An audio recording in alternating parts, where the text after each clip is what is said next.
জানালার ওপাশে দাঁড়িয়ে রয়েছে একটি ছায়ামূর্তি। শুভঙ্কর জানলা খোলার সঙ্গে সঙ্গেই যেন পেঁচাটা তাকে লক্ষ্য করেই ছুটে এলো। এইদিকে বাইরে দাঁড়িয়ে থাকা সেই মহিলা মূর্তির মুখ থেকে ভেসে এলো এক অদ্ভুত হাসির শব্দ।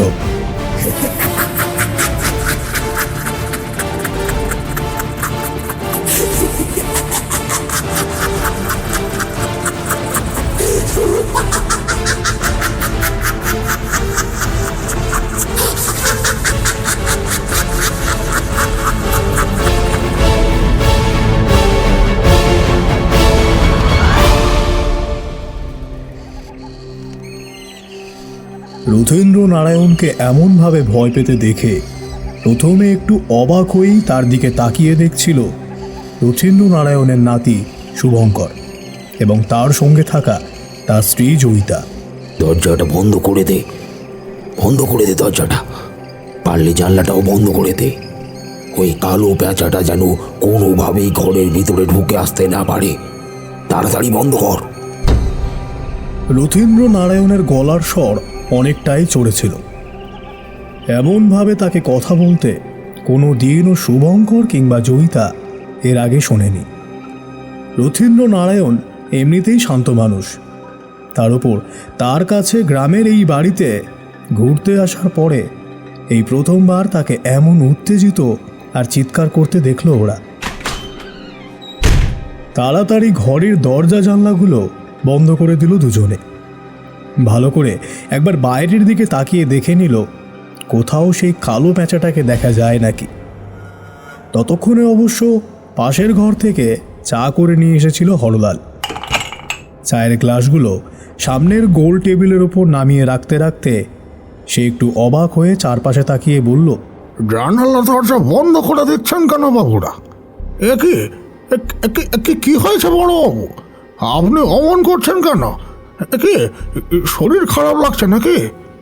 রথীন্দ্র নারায়ণকে এখন দেখলে যে কেউই বলবে তার শরীর খারাপ লাগছে। এই গ্রামে ইলেকট্রিসিটির আলোর ব্যবস্থা নেই। ঘরের ভিতরে উজ্জ্বল আলো, তবে সেটা একটা হ্যারিকেন। তাতে অবশ্য ভালো করেই সব কিছু দেখা যাচ্ছে। হরলাল চায়ের কাপগুলো টেবিলের উপর রেখে রথীন্দ্রনাথের দিকে এগিয়ে গিয়েছিল, তবে রথীন্দ্রনাথ হাত তুলে তাকে বারণ করল। ততক্ষণে ঘরের দরজাটা বন্ধ হয়ে গেছে। হরলাল মাটিতেই একপাশে বসে পড়ল। জয়িতা আর শুভঙ্কর একে অপরের মুখ চাওয়াচাই করতে করতে বিছানায় গিয়ে বসতেই শুভঙ্কর বলল, কি ব্যাপার বলো তো দাদু, তুমি একটা কালো পেঁচাকে দেখার সঙ্গে সঙ্গে এমন।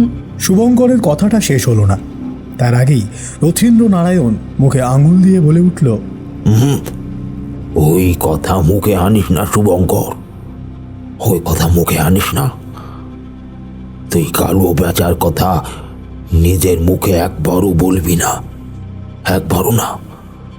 ওটা ওটা আসলে কোনো বেচাই নয়। কথাটা বলতে বলতেই রথীন্দ্রনাথের চোখের কোণে যেন জল চিকচিক করে উঠল। বৃদ্ধ মানুষটা হঠাৎ হাউমাউ করে কেঁদে ফেলতে গিয়েও যেন নিজেকে সামলে নিলেন। জয়িতা ব্যাপারটা বুঝতে পেরে উঠে এসে পিছন থেকে রথীন্দ্রনাথের দুই কাঁধের উপর হাত রেখে বলল, তুমি এত চিন্তা করছো কেন দাদু? আমরা আছি তো, কি হয়েছে বলো? রথীন্দ্র নারায়ণ কেমন ফ্যাকাশে চোখে একবার সবার দিকে তাকালো, যেন ধীরে ধীরে বল ফিরে পাচ্ছে। একপাশে রাখা গ্লাস থেকে হরলাল জল তুলে দিতেই ঢকঢক করে খানিকটা জল খেয়ে নিজের পরনের ধুতিতে মুখটা মুছে নিল।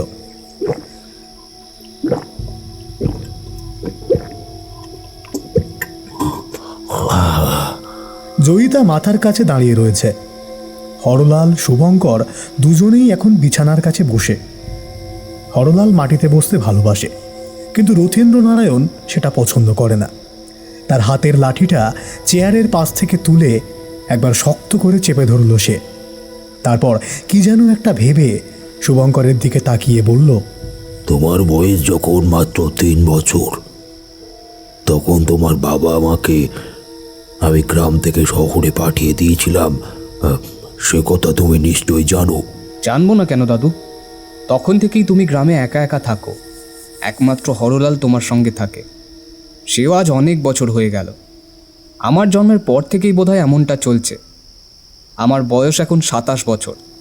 এতগুলো বছর তুমি একা একাই এখানে কাটিয়েছো।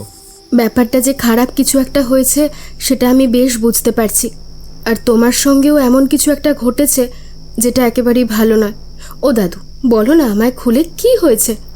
বাবা মা তো মাঝে মাঝেই দাদুর কথা বলে। তাছাড়া আমাদেরও তো আসার ইচ্ছে হয় এখানে, কিন্তু তুমি নাকি চাও না। তাই জন্যই তো এবার আমরা জোর করে এখানে এসেছি। আর তোমরা এখানে জোর করে এসেছো বলেই তো ও এখানে এসেছে। তোমরা যদি না আসতে তাহলে ও এইখানে কিছুতেই আসতে পারতো না।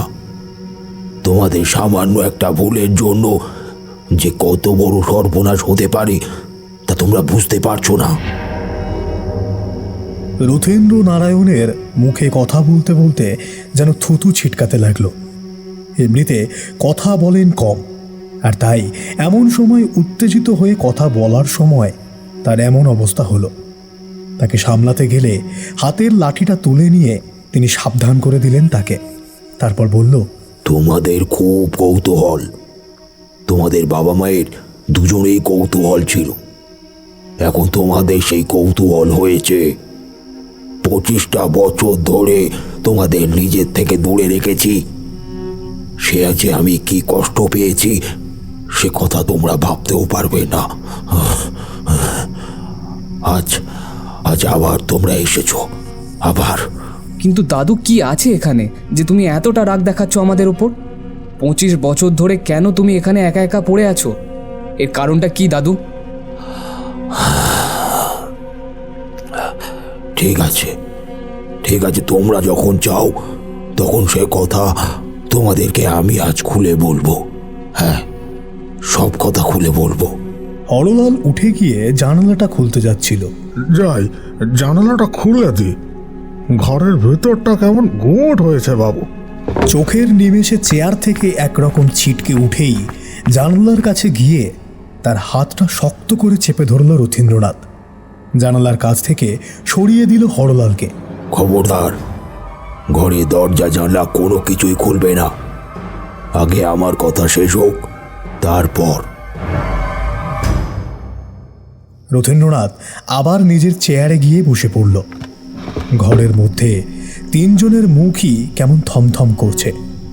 বাইরে খোলা আকাশে চাঁদের আলোটা জানালার ফাঁক দিয়ে মাঝে মাঝে ভিতরে এসে ঢুকছে। আর ঠিক তার মধ্যেই মাঝে মাঝে বাইরে থেকে ভেসে আসা একটা ফটফট শব্দ শোনা যাচ্ছে, যেন ডানা মেলে কিছু একটা বাড়ির চারপাশে আকাশ পেয়ে উড়ে বেড়াচ্ছে।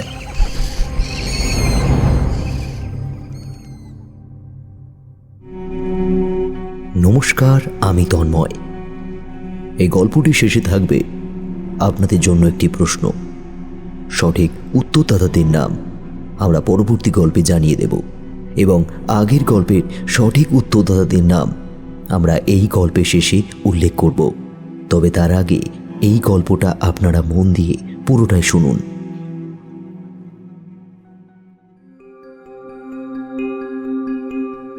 ছোট থেকেই এখানে ওখানে ঘুরে বেড়াবার ইচ্ছে ছিল আমার প্রবল। সেই মতো আমি গ্রামে গ্রামে ঘুরে বেড়াতাম।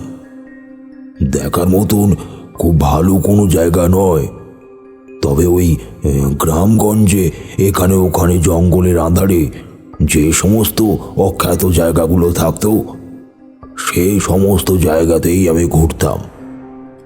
এই এক সময় আমার মাথায় কি ভূত যে চাপলো, ওই গ্রাম বাংলার লৌকিক অলৌকিক দেবতা থেকে শুরু করে ওই ভূত প্রেত এই সমস্ত স্থান রয়েছে সেই জায়গার ব্যাপারে একটু খোঁজ খবর করব।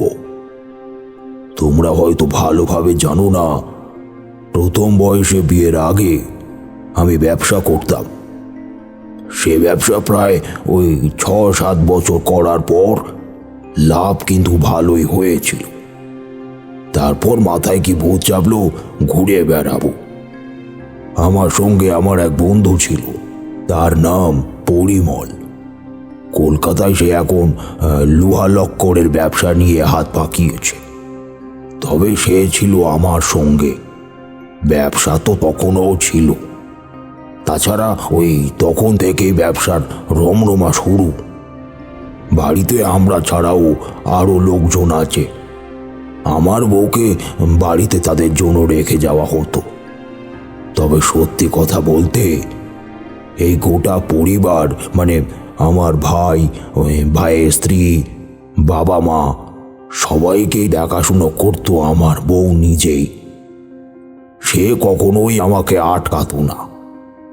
আমি কিন্তু বেশ কিছুদিন বাইরে থাকতাম। কোথাও গেলে ওই 2-3 সপ্তাহের মধ্যেই আবার ফিরে আসতাম। আমার সেই বন্ধু একদিন খবর আনলো যে এখান থেকে প্রায় 1.5 কিমি পর মুকুলপুর বলে একটা গ্রাম আছে। ওই গ্রামের শেষের দিকে জঙ্গলের মাঝে এক পেঁচা বুড়ির থান আছে। অনেকেই এই জঙ্গল আর ওই পেঁচা বুড়ির থানকে অনেক অদ্ভুত অদ্ভুত গল্প বলে। সে কথা শুনে কৌতূহল হয়ে আমি আর পরিমল একদিন বেরিয়ে পড়লাম সেই মুকুলপুর গ্রামের উদ্দেশ্যে। প্রথমে ট্রেনে করে, তারপর পায়ে হেঁটে মুকুলপুর গ্রামে পৌঁছতে হয়। আমরা বিকেল বিকেল মুকুলপুর গ্রামে পৌঁছলুম। যখন মুকুলপুর গ্রামে গেলুম তখন প্রায় সন্ধ্যা হতে যায়। পরিমল বলল, সন্ধে তো একটু পরেই হয়ে যাবে। এই সময় জঙ্গলের মধ্যে না ঢুকে গ্রামের কোথাও একটা আশ্রয় নেওয়া প্রয়োজন। তারপর গ্রামের লোকজনের সাথে কথা বলে এতটা দূরে এসেছি তারপরে, হ্যাঁ? তাছাড়া তুই তো বলেছিস গ্রামের লোকরা এদিকে আসতে নাকি ভয় পায়। ওরা যদি শুনে আমরা এখানে যাব তাহলে ওরা হয়তো আমাদের আটকাতে পারে। এমন অভিজ্ঞতা তো কম হয়নি, আমাদের তো আগেও হয়েছে। একটু একটু করে অন্ধকার নেমে আসতে শুরু করেছে মুকুলপুর গ্রামের চারপাশে। আমার এবং পরিমলের এমন অভিজ্ঞতা আগেও হয়েছে অনেক জায়গায়। কিছু কিছু পেয়েছি, আবার কোনো কোনো জায়গায় কোথাও কিছুই পাইনি। কিন্তু মুকুলপুর গ্রামে পা দেওয়ার পর মনে হচ্ছিল এতদিন ধরে যা খুঁজে চলেছি তা আসলেই যেন আজই খুঁজে পাব। পরিমলকে অনেক কষ্টে রাজি করিয়ে ঠিক করলাম যে মুকুলপুর গ্রামের জঙ্গলের ভিতরে কোথায় সেই পেঁচাগুড়ি থানটা রয়েছে। অবশ্য পরিমল কোথায় রয়েছে তা জানত। তা সে যখন ভালো করেই চেনে তাহলে আর দেরি কিসের? একবার এখনই গিয়েই দেখে আসি, তারপরে না হয় ওই দিনের বেলায় যাওয়া যাবে।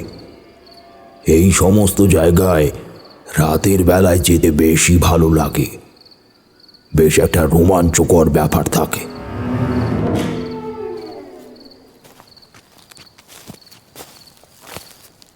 মনের মাঝে ভয় এবং দুটো টর্চ সাথে করে নিয়ে মুকুলপুরের শেষে সেই জঙ্গলের মধ্যে প্রবেশ করলাম। জঙ্গলে পা দিতেই হঠাৎ করেই গাটা কেমন যেন ঝমঝম করে উঠল। কোথাও কিছুই নেই। গ্রামের পথটা জঙ্গল থেকে বেশ খানিকটা দূরে। আমাদের কাঁধে রয়েছে ব্যাগ, হাতে রয়েছে টর্চ। আকাশটা আজ কেমন যেন কালো হয়ে রয়েছে। বৃষ্টি নামলে যে কোথায় লুকোবো তাও ভালো করে জানি না। পরিমলের মতোই আমার সাহসও ছিল বেশি। এই জঙ্গলে একটাই মাত্র পায়ে চলার পথ রয়েছে। সেই পথ ধরে এগোতে এগোতে এক সময় বুঝতে পারলাম গাছপালা আমাদের মাথার উপর দিয়ে যাচ্ছে।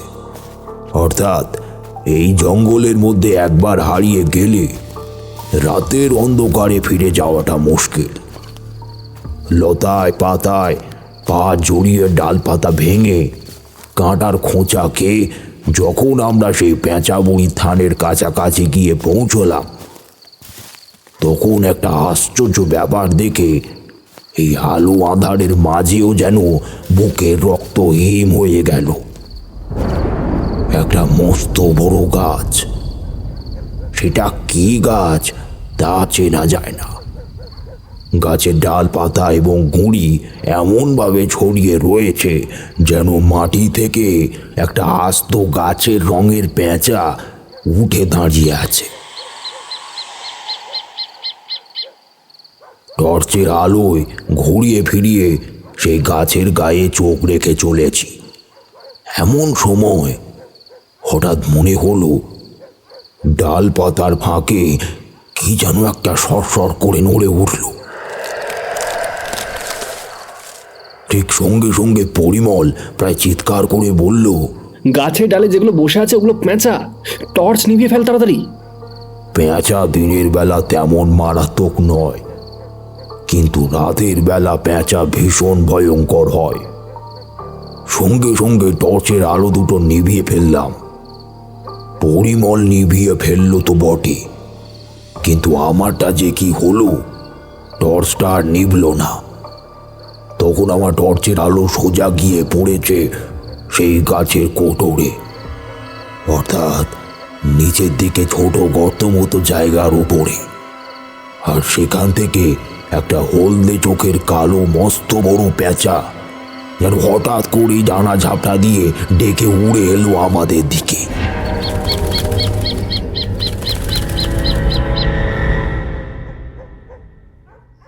হ্যাঁ, এতটা বলে রথীন্দ্র নারায়ণ একবার চুপ করল। পাশে রাখা গ্লাস থেকে খানিকটা জল খেল।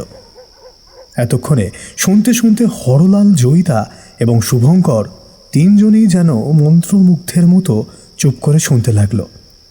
রথীন্দ্রনাথ উঠে গিয়ে বাইরের দিকে কান পেতে কি যেন শোনার চেষ্টা করল। তারপরে আবার বলতে লাগলো, গাছের উপরে ঝুলতে থাকা বাকি পেঁচাগুলোর আকার আমি একবার টর্চের আলোয় দেখেছিলাম। তখন সেটা স্বাভাবিক ছিল, কিন্তু যে পেঁচাটা আমাদের দিকে উড়ে এসেছে সেটা যে কোনো সাধারণ পেঁচার চেয়ে দ্বিগুণ বড় ছিল, আর তার ডানাটাও তেমনই বড়।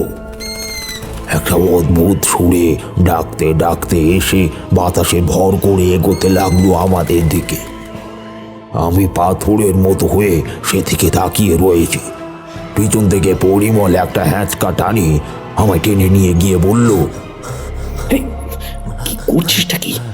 রাতের বেলা পেঁচা যে কত ভয়ঙ্কর হয়ে উঠতে পারে তা তুই জানিস না? হ্যাঁ, আর এই হলো পেঁচা বুড়ির থান। এখানে দাঁড়িয়ে থাকা ঠিক নয়, চল। যে মুহূর্তে পরিমল কথাটা বলেছে ঠিক সেই মুহূর্তেই যেন আমি দেখতে পেলাম গাছের তলার দিকে সেই ছোট্ট মতো জায়গা থেকে পেঁচাটা বেরিয়ে এসেছে। সেখান থেকে আবার একটা কে যেন বেরিয়ে আসছে। তার পরনে একটা কালো কাপড় জড়িয়ে রাখা, হাতে একটা লাঠি। থুতথুড়ি বুড়ি যেমন হয় ঠিক তেমন, অথচ তার মাথার সমস্ত চুল কিন্তু কালো কুচকুচে। গোটা শরীরে ভর্তি কালো কুচকুচে লোমের মতন কি যেন একটা। সেই পেঁচাটা তখন ভাসতে ভাসতে আমাদের দিকে চলে এসেছে। আচ্ছা, এখানে একটা কথা বলা দরকার। চারপাশে কিন্তু কোনো আলো ছিল না, একদম নিস্তব্ধ অন্ধকার ছিল। আকাশে মেঘের জন্য চাঁদের আলোটাও ভালোভাবে দেখা যাচ্ছিল না। আর আমার টর্চটা সেই সময় হাত থেকে মাটিতে পড়ে গিয়েছিল। পরিমলের হাতে কিন্তু টর্চটা ছিল, তবুও যেন ওই গাছের গুঁড়ির ভিতর থেকে বেরিয়ে আসা সেই কালো লোমওয়ালা স্ত্রীলোকটিকে আমি ভালো করে দেখতে পাচ্ছিলাম না। তবে তার চোখ দুটোকে আমি দেখতে পেয়েছি, কিরকম যেন একটা হলদেটে।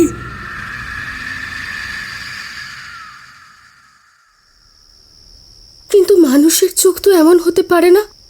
ওটা যদি মানুষ না হয় তাহলে কি ছিল? জানি না। পরিমলের হাতে টানে সেখান থেকে ছুটতে ছুটতে আমরা সেই জঙ্গলের পথ ধরে গ্রামের দিকে এগোতে লাগলাম। যেন মনে হলো পিছন থেকে শত শত কালো পেঁচা আমাদের মাথার উপর দিয়ে উড়ে উড়ে এগোতে লাগলো। এদিকে যতবারই পিছনে তাকালাম ততবারই দেখতে পেলাম মাথার অনেক ওপর থেকে উড়ে গেলেও সেই কালো পেঁচাটা আমাদের মাথার ওপর কয়েক হাত দূরে আস্তে আস্তে উড়ে আসছে, যেন তার যাওয়ার তাড়া নেই। আর না হলে অত বড় শরীর নিয়ে উড়ে আসতে পারছে না সে। এদিকে তাকিয়ে যতবার দেখছিলাম ততবারই আমি পিছিয়ে পড়ছিলাম। এক সময় একটা অদ্ভুত ব্যাপার ঘটে গেল। কথাটা বলতে বলতে রথীন্দ্র নারায়ণ নিজের পাঞ্জাবির কাজটা একবার সরালেন। হরলালকে নির্দেশ করে হ্যারিকেনটা নিয়ে আসতে বললেন। সেদিকে তাকিয়ে ওরা দেখতে পেল ঘাড়ের ঠিক মাঝখানে গভীর ক্ষতচিহ্ন, কালচে লম্বাটে দাগ এখনো রয়েছে। সেখানে একবার হাত বোলাতে বোলাতে রথীন্দ্র নারায়ণ বলল,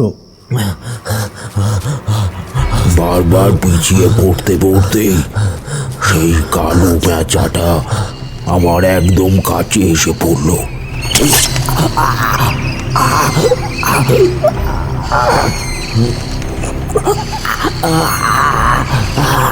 তার হাতে ধারালো নখের ছোবলে ঘাড়ের কাছে একটা ছিদ্র হয়ে ওইখানে একটা মাংস এবং তার সঙ্গে রক্ত বেরিয়ে এলো। প্রচণ্ড যন্ত্রণায় আমি চিৎকার করে উঠলাম। পরিমল আমার এই অবস্থা দেখে তাড়াতাড়ি ছুটে এসে আমায় জড়িয়ে ধরল। আর ঠিক তখনই মাথার ওপর থেকে যেন হাজার হাজার কালো পেঁচা ছুটে এসে আমাদের গায়ের উপরে ঝাঁপিয়ে পড়তে লাগলো।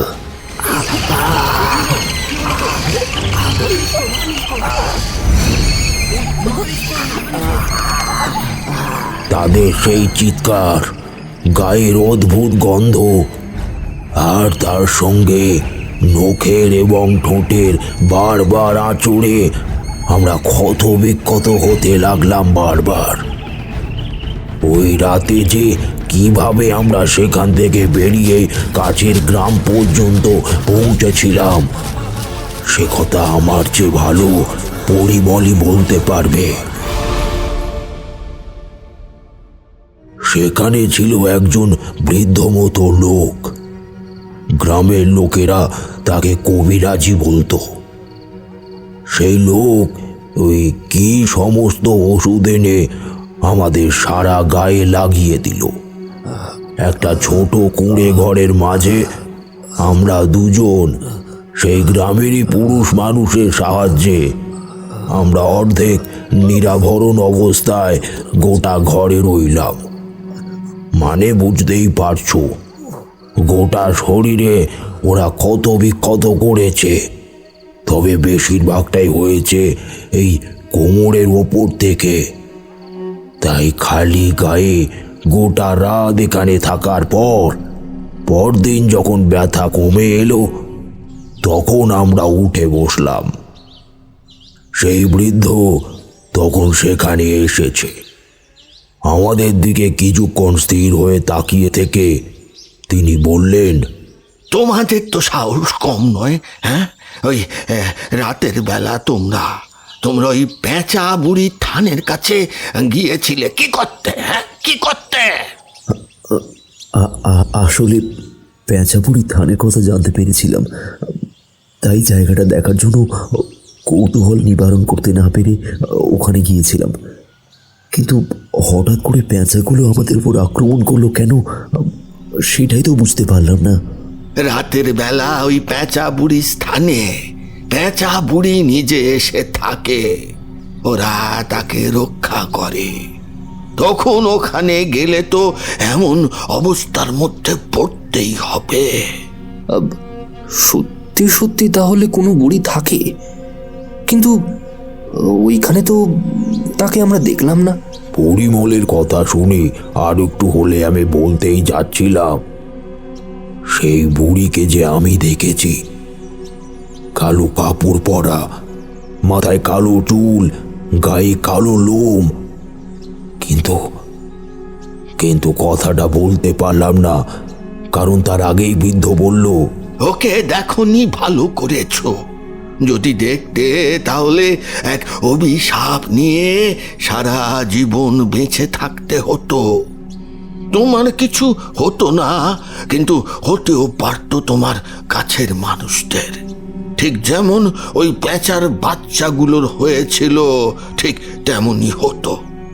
ওই পেঁচা বুড়ির চোখ একবার যে দেখেছে, আর কাছের মানুষ, বিশেষ করে রক্তের সম্পর্কের মানুষ যত দূরে থাকবে ততই ভালো।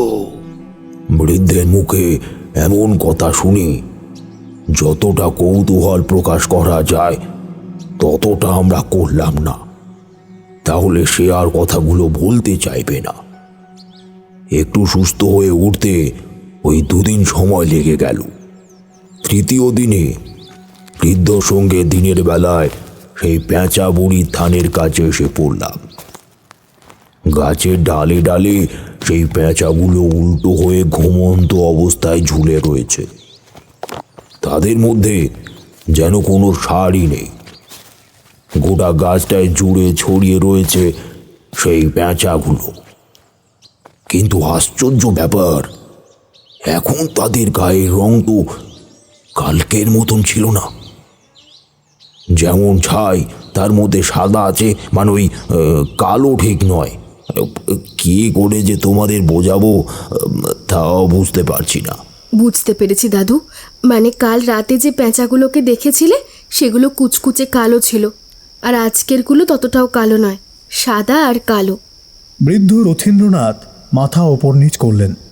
তারপর, কিন্তু কাল রাতে যে পেঁচাগুলোকে দেখেছিলাম সেগুলো যেন কালো কুচকুচে ছিল। গোটা শরীরে ওই হলদে চোখ ছাড়া আর যেন কোথাও কিছু নেই। পরিমলও ব্যাপারটা বুঝতে পেরেছিল, তাই সে বলল, কিন্তু কাল রাতে আমরা যে পেঁচাগুলোকে দেখতে পেয়েছিলাম সেইগুলো তো এগুলো নয় না।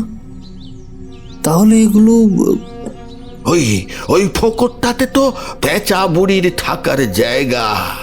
একমাত্র রাতের বেলা ছাড়া সে বাইরে আসে না। তার চোখেই লেগে রয়েছে অভিশাপ, যে অভিশাপে নির্বংশ হয়েছিল এই গোটা গ্রাম। তার অভিশাপে ছাড়খাড় হয়ে গিয়েছিল গোটা গ্রামের সমস্ত মানুষের ঘর বাড়ি। হ্যাঁ, ওই অভিশাপ যার চোখে গিয়ে পড়বে সে গোটা জীবন ধরে। কি হলো, থামলেন কেন? বলুন।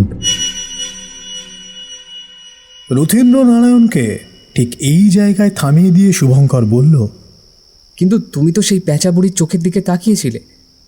তাহলে কি সেই অভিশাপের জন্যই তুমি বাড়িতে ফিরে এসেই বাবাকে এখান থেকে দূরে পাঠিয়ে দাও? তার জন্যই কি? রথীন্দ্র নারায়ণ ফ্যাকাশে মুখে একবার শুভঙ্করের দিকে তাকালো। তারপর তার মাথায় হাত রেখে বলল, অনেকটাই তাই। তবে সেটুকুও সব ছিল না, এরপরেও আরো অনেক কিছুই বাকি আছে। হরলাল, একবার জানলার কাছে যাতো। জানলার কাছে কান পেতে শুনতো একবার, যে বাইরে ডানা ঝাপটানোর কোনো শব্দ পাচ্ছিস কিনা। রথীন্দ্র নারায়ণের মুখে কিন্তু হাসি ফুটল না। কেমন একটা ফ্যাকাশে গলায় সে কথাগুলো বলল। হরলাল উঠে গেল। ঘরের ভিতর হ্যারিকেনটা টিম টিম করে তখনও জ্বলছে। জানালার কাছে কানটা পেতে হরলাল দাঁড়িয়ে থাকতে থাকতেই হঠাৎ করে চিৎকার করে যেন পিছনের দিকে সরে এলো। বাবু, বাবু কি হচ্ছে বাবু? হরলাল, তুমি ঠিক আছে? কি হচ্ছে? সরে আসো ওখান থেকে। যেন মনে হলো জানালার বাইরে থেকে কে যেন জানালাতে ধাক্কা দিচ্ছে। না, ধাক্কা নয়, ভালো করে শুনলে বোঝা যায় যেন কোনো বড় সড়ো পাখি তার ধারালো ঠোঁট আর হাত দিয়ে জানালার উপরে আঁচড় কাটতে কাটতে ধাক্কা দিয়ে জানালাটা খোলার চেষ্টা করছে। শুভঙ্কর কিন্তু পড়ালেখা জানা শহরের ছেলে। সে এইসবে বিশ্বাস করতে পারল না। ঝট করে এগিয়ে গিয়ে হরলাল কিংবা রথীন্দ্র নারায়ণের বারণ না শুনেই জানালার চিটকিনিটা খুলে দিয়ে একটা পাল্লাকে টেনে খুলতে এসে দেখতে পেল জানালার ওপাশে দাঁড়িয়ে রয়েছে একটি ছায়ামূর্তি। তার মাথার কালো চুল যেন অল্প হাওয়াতে উড়ছে, দুটো হলদে চোখে অদ্ভুত দৃষ্টি। তার হাতে ধরা একটা কালো লাঠির মতো কিছু একটা। তার মাথার ঠিক ওপরে সাধারণ পেঁচার চেয়ে প্রায় 3 গুণ বড় একটা কালো কুচকুচে পেঁচা চাঁদের আলোতে চক্কর খাচ্ছে। শুভঙ্কর জানলা খোলার সঙ্গে সঙ্গেই যেন পেঁচাটা তাকে লক্ষ্য করেই ছুটে এলো। এইদিকে বাইরে দাঁড়িয়ে থাকা সেই মহিলা মূর্তির মুখ থেকে ভেসে এলো এক অদ্ভুত হাসির শব্দ।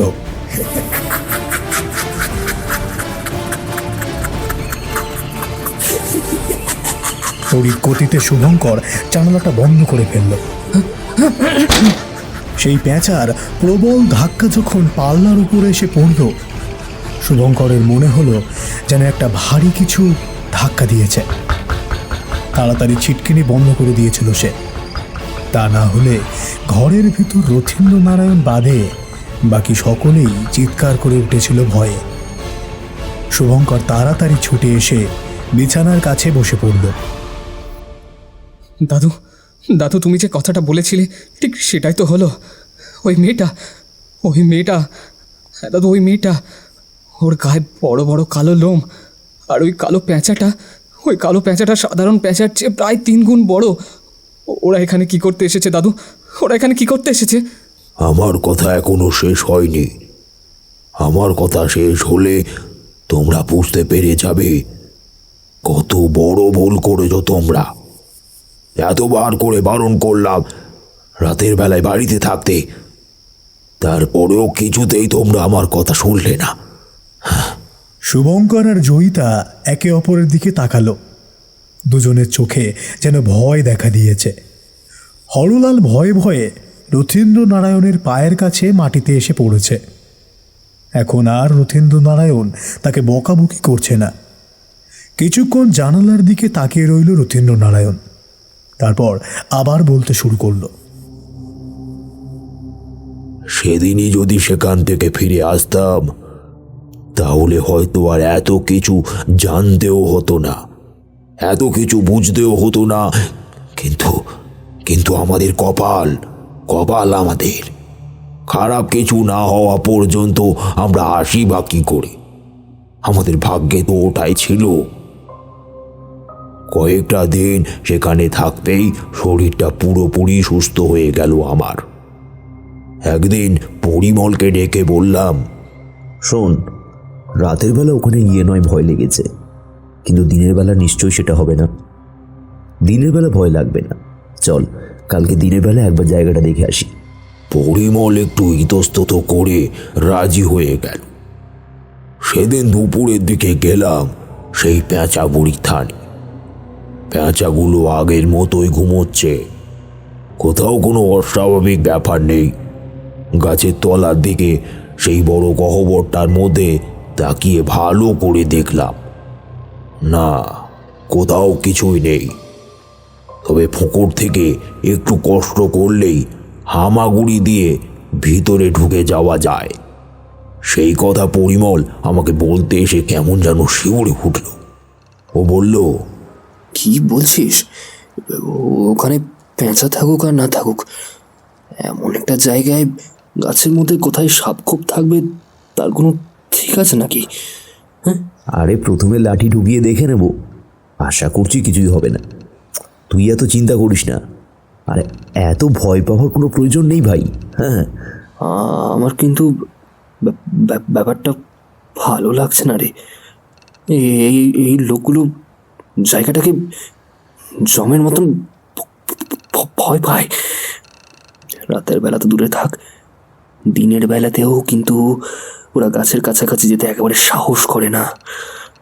ওই পেঁচাগুলো নাকি আসলেই সাধারণ কোনো পেঁচা নয়। ওদের ওই বোকার মতন কথাগুলো শুনে তুই বিশ্বাস করে ফেললি? হ্যাঁ, আরে তুই বুঝতে পারছিস না কেন? ওরা এমনি এমনি জায়গাটাকে ভয় পায়। আরে ওরা ভয় পায় বলে আমাদের ভয় পেতে হবে? এটা কোনো কথা হলো? হ্যাঁ, চল। আমার কথায় প্রথমে পরিমল বিশ্বাস করতে চাইছিল না। আমিও যদি তাকে জোর না করতাম তাহলে হয়তো এমন একটা কাণ্ড ঘটতো না। একরকম জোর করে পরিমলকে নিয়ে গেলাম গাছের কাছে। প্রথমে লাঠি দিয়ে, তারপর খানিকটা ধোঁয়া করে সেই ফোঁকরের মতন জায়গাটাকে ভালো করে দেখে নিলাম। না, কোথাও কিছুই নেই। বলেছিলাম কিছুই নেই। দাঁড়া, টর্চটা ফেলে একবার ফোকরটার ভিতরে দেখি। হ্যাঁ, টর্চটাকে নিয়ে সেই দিনের বেলাতেও ফোঁকরের ভিতরে আলো ফেলতেই মনে হলো ভিতরের জায়গাটা ফাঁকা, কোথাও কিছুই নেই। তাই তো সেদিন তো সেই মেয়েটা এখান থেকেই বেরিয়ে এসেছিল, তবে তার মাথাটা এখানে ঢুকলো কিভাবে? তাই ভেবে মাথাটা আমিও ঢুকিয়ে দিলাম। প্রথমে হামাগুড়ি দিয়ে নিচের দিকে, তারপর কোমর পর্যন্ত ঢুকিয়ে দিয়ে শরীরটাকে উল্টে ওপরের দিকে তাকালাম। গাছের ভিতরটা একেবারেই ফাঁপা নয়, ঠিক মাঝামাঝি জায়গায় লম্বা লম্বা শিকড়ের মতো এই কি যেন একটা জড়িয়ে রয়েছে। অর্থাৎ একটা গাছ নয়, তাছাড়াও ভিতরে লম্বা ছোট গুঁড়ির মতন কিছু একটা রয়েছে। আর একটু উঠে ওপরের দিকে দেখতে যাব, ওই টর্চের আলোটা একদম ওপরের দিকে গিয়ে পড়তেই হঠাৎ করে দেখতে পেলাম একটা অদ্ভুত কাণ্ড। ঠিক যেন গোটা গাছের ভিতরের ফাঁকা জায়গাটা জুড়ে আমার দিকে তাকিয়ে চুপ করে বসে রয়েছে একটা মানুষ। এটা মেয়ে মানুষ, আর গোটা শরীর যেন উলঙ্গ। গোটা শরীরে কালো কালো লোমের মতন কি যেন একটা ছড়িয়ে রয়েছে। আমি আর একটু ভালো করে টর্চ ফেলতে সে নড়ে উঠল। তার চোখ বন্ধ, সে চোখ খুলল না। সে নড়ে উঠতেই দেখতে পেলাম তার গায়ে দুদিক থেকে বেরিয়ে এসেছে দুটো দুটো কালো কুচকুচে ডানা মতো। অথচ তার মাথার চুলগুলো উল্টো হয়ে ঝুলে রয়েছে এই দিকেই। একটা অদ্ভুত ব্যাপার দেখে বুকের ভিতরটা কেঁপে উঠতে যাবে, ঠিক তখনই যেন বাইরে থেকে একটা চিৎকার শুনতে পেলাম। সঙ্গে সঙ্গে কোনো রকমের শরীরটাকে বাইরে বের করে আনতেই দেখি পরিমলের পিছনে দাঁড়িয়ে রয়েছে সেই বৃদ্ধ, এবং সেই বৃদ্ধের সঙ্গে তাদেরই গ্রামের আরো দুজন লোক। বৃদ্ধের চোখ যেন রাগে জ্বলছে। তিনি চিৎকার করে বলল, সর্বনাশ যা করার তোমরা করে ফেলেছ, আর বাঁচতে পারবে না, কিছুতেই বাঁচতে পারবে না। পেঁচা বুড়ির অভিশাপ তোমাদের ছাড়বে না। শেষের কথাটা আমার দিকে উদ্দেশ্য করে বলল, তা আমি বেশ বুঝতে পারলাম। আমিও এতক্ষণ এমন অবস্থার মধ্যে এমন অদ্ভুত ব্যাপার দেখে প্রায় রেগেই উঠেছিলাম। বললাম, আরে ধর্মশাই, এই পেঁচা বুড়ি, তোমাদের যত সব গাল গল্প, বুঝলে তো, সব কটা গ্রামগঞ্জে এমন কিছু না কিছু ব্যাপার হয়ে থাকে। এতই যদি মানে পেঁচা বুড়ির সাহস, তাহলে কোনো ক্ষতি করে দেখাক। হ্যাঁ, আমাকে কোনো ক্ষতি করে দেখাক, দেখি। যদি সত্যিই ক্ষতি করে তাহলে বিশ্বাস করব। হ্যাঁ, পারবে না। বৃদ্ধ কেমন চমকে উঠল, আর ঠিক তখনই একটা অদ্ভুত কাণ্ড ঘটল। এতক্ষণ ধরে গাছের মধ্যে ঘুমন্ত পেঁচাগুলো ডানা ছড়িয়ে যেন উড়ে গেল। গাছের ওপরের দিকে 3 বার করে চক্কর খেয়ে এসে আবার সেই গাছের গায়ে নিজের জায়গায় ঝুলে পড়ল।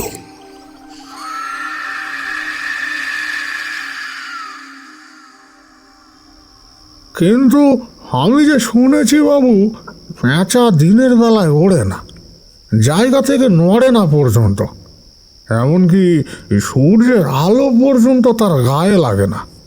গাছটা এমনভাবে ছিল, সেই গাছের গায়ে ওরা ঝুলে থাকলে রোদের আলো ওদের গায়ে লাগবে না, বুঝেছিস?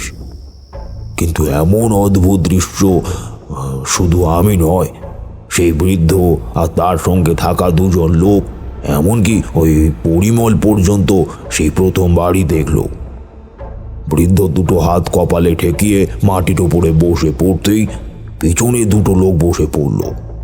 কি যেন বিড়বিড় করতে লাগলো ওরা তিনজনে। পরে শুনেছিলাম ওরা ক্ষমা চাইছে ভুল করার জন্য। এই রাতটা ওরা আমাদের আশ্রয় দিয়েছিল, আর সেই রাতেই আমি প্রথমবার দেখতে পেয়েছিলাম তাকে।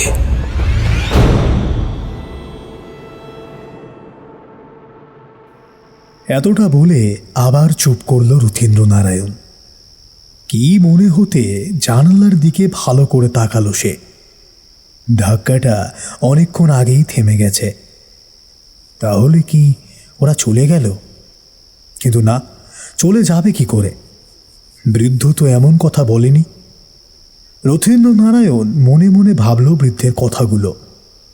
তিনি ভাবলেন ওদের আর বলা যাবে না, তাহলে ওরা নির্ঘাত ভয় পাবে।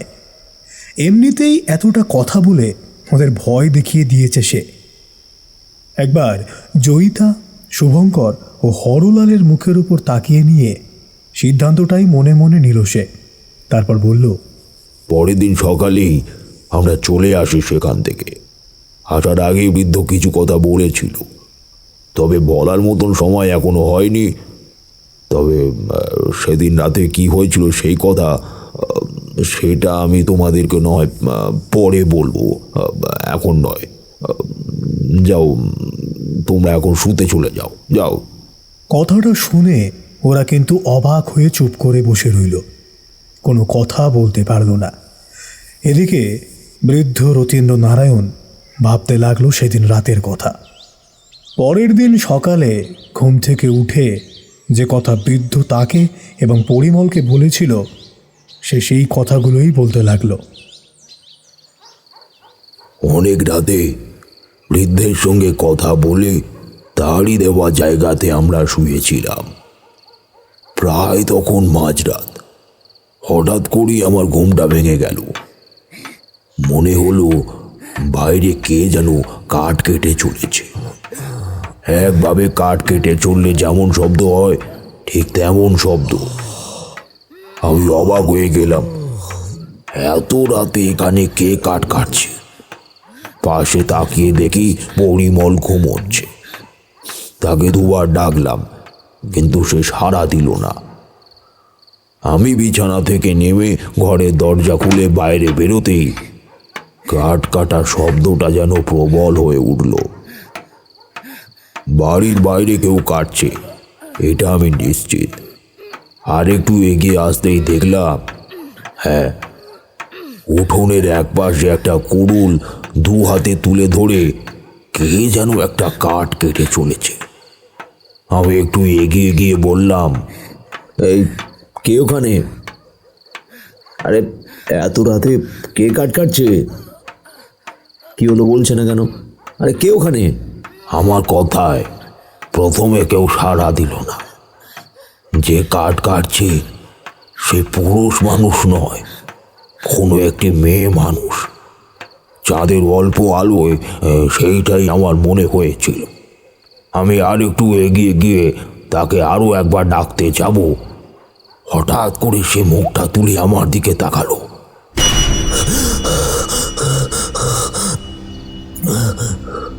আর তখনই আমার বুকের রক্ত জল হয়ে গেল। হলুদ দুটো চোখ, জল জলে চোখে আমার দিকে তাকিয়ে আছে সে। তারপর কিছু না বলেই সেই কুড়ুলটা দিয়ে সামনে থাকা কিছু একটা কেটে চলেছে। অবাক হয়ে নিচের দিকে তাকাতেই দেখতে পেলাম কোথায় কাঠ, তার বদলে পড়ে আছে সেই কালো মস্ত বড় পেঁচাটা। তার মাথার উপরে কুড়ুলের একটা একটা করে কেউ মারছে, আর সেখান থেকে টপ টপ করে রক্ত এসে নিচে পড়ছে। হঠাৎ করে একটা প্রচন্ড বাতাস আমায় ধাক্কা দিতেই দেখতে পেলাম সেই মেয়েটার পিঠের দুপাশ থেকে বেরিয়ে আসছে ঠিক ঠিক পেঁচার মতন কালো কুচকুচে দুটো ডানা। আতঙ্কে ভয়ে যেন পাথরের মতন হয়ে গেলাম আমি। ঠিক ঠিক তখনই শুনতে পেলাম সেই মেয়েটার গলা। আমার ক্ষমতার কথা বলেছিলি না? ক্ষমতার কথা বললি তো? হ্যাঁ, আজ থেকে মনে রাখিস, যদি তোর বাড়িতে তুই ছাড়া তোর নিজের রক্তের কেউ থাকে, তাহলে সে মরবে। হ্যাঁ, সে মরবে।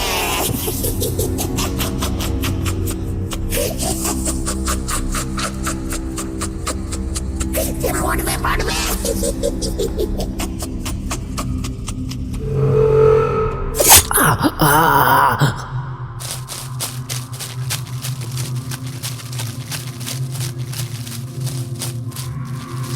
কি হলো কি?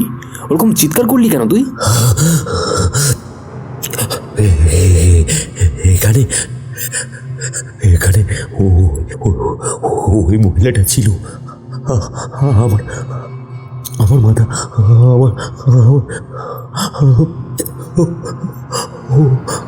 আরে শোন শোন শোন, নিশ্চয়ই অন্ধকারে কি দেখে ফেলেছিস তুই। শোন, কাল সকালেই আমরা এখান থেকে চলে যাব। ওই পেঁচা বুড়ির থান জায়গাটা ঠিক আমাদের ভালো বলে মনে হচ্ছে না, বুঝলি? কাল সকালেই তোমরা এখান থেকে চলে যাও। পেঁচা বুড়ির অভিশাপ পড়েছে ওর উপরে, তোমাদের তো আমি আগেই বলেছি। হ্যাঁ, আমি কিন্তু কিন্তু পেঁচা বুড়িকে এই কথা তো জানাই হলো না। কে কে পেঁচা বুড়ি? সে কথা তোমায় জানতে হবে না। হ্যাঁ, শুধু মনে রেখো, জীবিত কালে সে খারাপ ছিল না, ভালো ছিল। মানুষের সেবা করত, আর ওই জঙ্গলের ভেতরে গাছের কাছে থাকা পেঁচাদের সে খুব ভালোবাসতো। কিন্তু গ্রামের লোকেরা একবার গোটা গাছে আগুন ধরিয়ে দেয়। শুধু পেঁচাগুলো বেঁচে গেলেও তাদের বাচ্চাগুলো মারা পড়ে। তাই সে অতিশয় রাগ করেছিল। ওই গাছের গায়ে গলায় দড়ি দিয়ে সে আত্মহত্যা করে। হ্যাঁ, আত্মহত্যা। ঠিক কয়েক সপ্তাহ পরে যারা যারা গাছের গায়ে আগুন দিয়েছিল তাদের ছিন্ন ভিন্ন দেহ এরপর থেকেই খুঁজে পাওয়া যায়, আর খুঁজে পাওয়া যেত ওই জঙ্গলের বাইরে। তারপর থেকেই তো ওই জায়গা পেঁচা বুড়ির থান বলে প্রচারিত হলো। আমরা ওই দিকে যাই না। তোমরা ফিরে যাও, কাল সকালেই ফিরে যাও।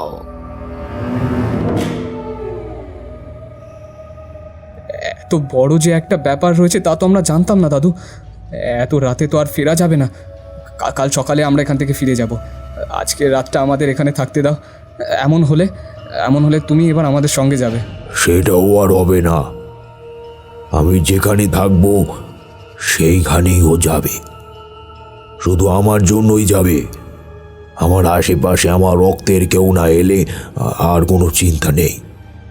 ভয় শুধু তোকে নিয়ে, আর কাউকে নয়।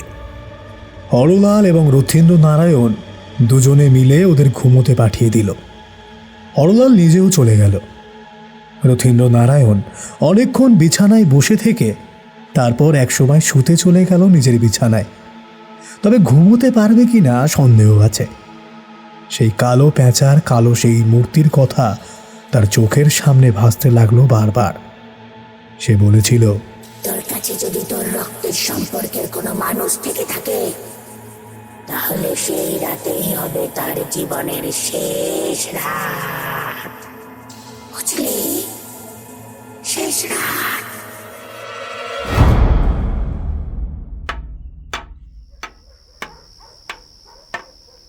রাত তখন প্রায় অনেক। জল তেষ্টা পাওয়ার জন্য ঘুমটা ভেঙে গিয়েছিল শুভঙ্করের। জল নেই এটাতে? যাই একটু জল নিয়ে আসি। বিছানার কাছে রাখা জলের বোতলে জল নেই।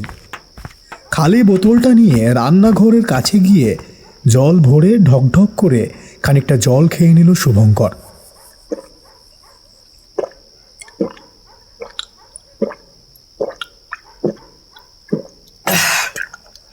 তারপর বোতলটা নিয়ে ফিরে আসতে যাবে, ঠিক এমন সময় মনে হয় কোথাও যেন সেই কাঠ কাটার মতো একটা শব্দ শোনা যাচ্ছে। ভোর হয়ে গেল নাকি? হরলাল বোধহয় কাঠ কাটছে, কিন্তু কিন্তু চারপাশ তো অন্ধকার বলে মনে হচ্ছে না। দরজাটার দিকে গিয়ে দেখি তো একবার। শুভঙ্কর বাইরের দরজার দিকে এগিয়ে যায়। দরজার ছিটকিনি খুলে বাইরে তাকাতেই দেখতে পায় বাইরে অন্ধকার রয়েছে, কিন্তু চাঁদের আলোও আছে। আর সেই আলোতেই দেখতে পায় উঠোনের এক পাশে কে যেন কুড়ুল দিয়ে কাঠ কেটে চলেছে। গ্রামের দিকে লোকজন তাড়াতাড়ি উঠে পড়ে শুনেছি, তাই বলে এত তাড়াতাড়ি? তুমি তুমি এখন এখানে কি করছো? কথা বলতে বলতে শুভঙ্কর সামনের দিকে এগিয়ে যায়।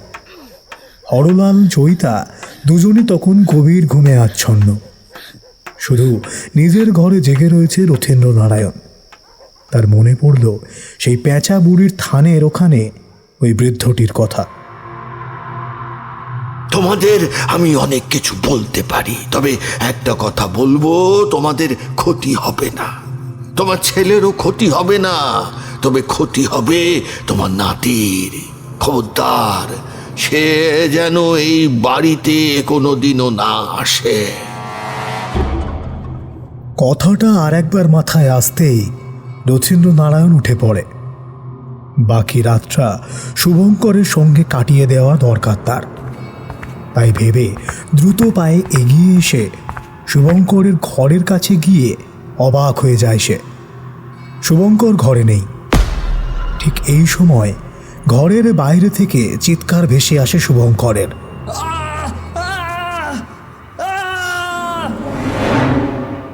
আর সেই চিৎকার শুনে ছুটে যায় বাইরের দিকে রথীন্দ্র নারায়ণ।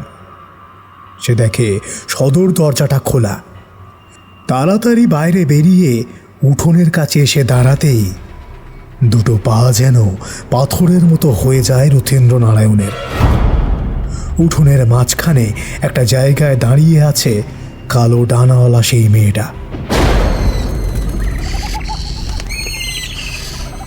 তার মাথার উপর চক্কর খাচ্ছে পেঁচা, 3 গুণ বড় সেই কালো পেঁচাটা। আর তাদের কাছেই মাটির উপর পড়ে রয়েছে একটা, ওটা কি? শরীরটা ভালো করে দেখা যায় না, কারণ অনেকগুলো কালো কালো পেঁচা তখন যেন গোটা শরীরটাকে খুবলে খেয়ে চলেছে। দাদু, বাঁচাও দাদু!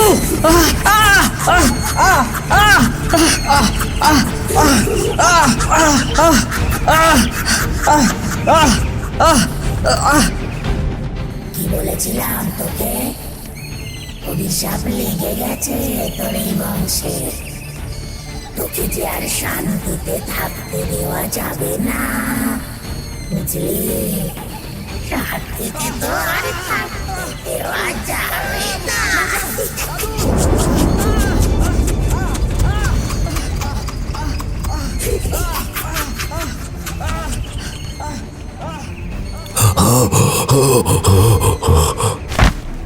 রথীন্দ্র নারায়ণ মাটিতে ধপ করে বসে পড়ে। সে আর সহ্য করতে পারে না। এই সময় শুভঙ্করের যন্ত্রণা মাখানো কাতর কণ্ঠস্বর সে শুনতে পায়। দাদু, দাদু, দাদু আমাকে বাঁচাও দাদু! আমি আর কখনো এই গ্রামে আসবো না। দাদু, দাদু আমাকে বাঁচাও! ওকে ছেড়ে দাও, ওকে ছেড়ে দাও, ওকে ছেড়ে দাও তুমি। আমি ভুল করেছি, ওকে ছেড়ে দাও, ওকে ছেড়ে দাও। ও খুব কষ্ট পাচ্ছে, ওকে ছেড়ে দাও, ওকে ছেড়ে দাও। রথীন্দ্র নারায়ণ জ্ঞান হারিয়ে ফেলার আগেই শুনতে পায় একটা অদ্ভুত গম্ভীর মেয়েলি গলায় কি যেন বলছে। ক্ষমতা দেখে নিলি তো? মনে রাখিস, যতদিন তুই বেঁচে থাকবি ততদিন আমার এই অভিশাপও বেঁচে থাকবে, বুঝলি? ততদিন আমার অভিশাপ বেঁচে থাকবে।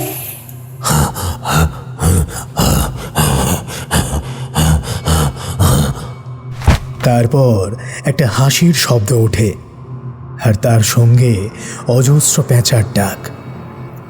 ধীরে ধীরে রথীন্দ্র নারায়ণের বাড়ির সামনেটা ফাঁকা হতে থাকে শেষ রাত্রের দিকের ভেসে আসা পূর্ব আকাশে লালচে রঙের আলোয়।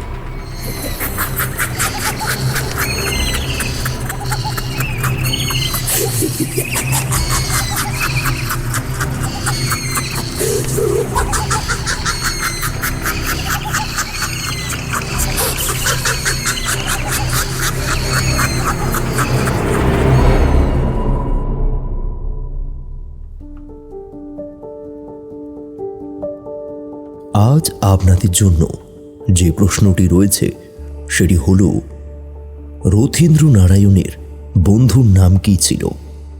সঠিক উত্তরদাতাদের নাম আমরা পরবর্তী গল্পে উল্লেখ করব। তবে যারা উত্তর দেবেন তারা কোথায় থেকে আমাদের গল্পটি শুনছেন এবং আপনাদের নাম সেটা কমেন্টে নিশ্চয় লিখবেন। অনেকে লিখছেন না, তাই দয়া করে লিখবেন এগুলো। নিজুমপুর গ্রামের এক রাত গল্পে যারা সঠিক উত্তর দিয়েছে তাদের নাম মেছেদা থেকে বলেছে চন্দন ও অনন্যা, ব্যারাকপুর খালপাড় থেকে বলেছে বিকাশ মণ্ডল, উদয় নারায়ণপুর থেকে বলেছে নিধাই মালিক, দিল্লি থেকে বলেছে বর্ণালী, কলকাতার বালিগঞ্জ কসবা থেকে বলেছে সুদীপ হালদার, প্রীতম গাঙ্গুলি সঠিক উত্তর দিয়েছে। তবে স্যার দয়া করে আপনি কোথায় থেকে আমাদের গল্পটি শুনছেন সেটাও একটু লিখবেন। উত্তর 24 পরগনা হাবড়া থেকে বলেছে মৃণালিনী সরকার, পাঞ্জাব থেকে বলেছে পচা কাকা ওনার স্ত্রী, সবেরা জাহাঙ্গীর, উজ্জ্বল অনুপ, জম্মু কাকা ও ওনার স্ত্রী খাদি, হাওড়া জেলার নারায়ণপুরের কাছ থেকে বলেছে সমীর মালিক, আসানসোল থেকে বলেছে নবনীতা ব্যানার্জি, পিন্টু ম, এটা আবার কি পুরো নামটাই নেই, যাই হোক সঠিক উত্তর দিয়েছে। হাওড়ার সাঁতরাগাছি থেকে বলেছে মিঠুন চক্রবর্তী, আসানসোল থেকে বলেছে শুভময় কুণ্ডু, অমরজিৎ কুণ্ডু, অনিতা কুণ্ডু, গৌতম কুণ্ডু, মদনপুর থেকে বলেছে রত্না সরকার ও বাবু, দক্ষিণ 24 পরগনা ভাঙড় গঙ্গাপুর কলকাতার লেদার কমপ্লেক্স থেকে বলেছে হেমন্ত মণ্ডল ও তার ছেলে সার্থক মণ্ডল ও তার বাবা মার নাম অনিল মণ্ডল ও পুষ্প মণ্ডল। আচ্ছা, হেমন্ত মণ্ডলের স্ত্রীর নাম সুষমা মণ্ডল, সঠিক উত্তর দিয়েছে এনারা। আচ্ছা, উনি আরও একটা মেসেজ করেছে আমাকে, বলছে যে দাদা আমাদের গঙ্গাপুর নিয়ে একটি গল্প বানান। আগে গ্রাম ছিল, মাটির ঘর ছিল, এখন তো পাকা বাড়ি হয়ে গিয়েছে, অনেক জঙ্গল ছিল আগেকার দিনে। যদি একটি গল্প বানান তো খুব ভালো হয়। অবশ্যই স্যার আমি চেষ্টা করব গঙ্গাপুর নিয়ে গল্প বানানোর, তবে একটু অপেক্ষা করতে হবে, কারণ ঠিক আছে কোনো চিন্তা নেই, গঙ্গাপুর নিয়ে গল্প আসবে। অসংখ্য ধন্যবাদ, এইভাবে পাশে থাকবেন। নরন্দি বাজার জামালপুর ময়মনসিংহ মানে বাংলাদেশ থেকে বলেছে শেখ ফরিদ আহমেদ। যারা উত্তর দিয়েছেন তাদেরকে অসংখ্য ধন্যবাদ। সঠিক উত্তরটি হল নিঝুমপুরের ঘাট।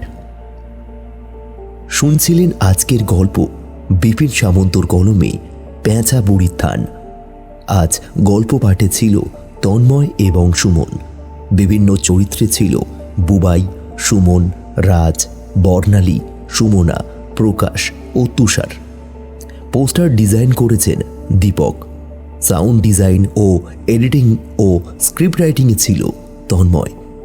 আর হ্যাঁ, গল্পটি কেমন লাগলো তা কমেন্ট করে নিশ্চয়ই জানাবেন। ভালো লাগলে একটা লাইক করে দেবেন এবং আরও নতুন নতুন নানান ধরনের গল্প শুনতে চাইলে আমাদের চ্যানেলটিকে সাবস্ক্রাইব করে বেল বাটনটি অলে সেট করে নেবেন। ভালো থাকবেন, ধন্যবাদ।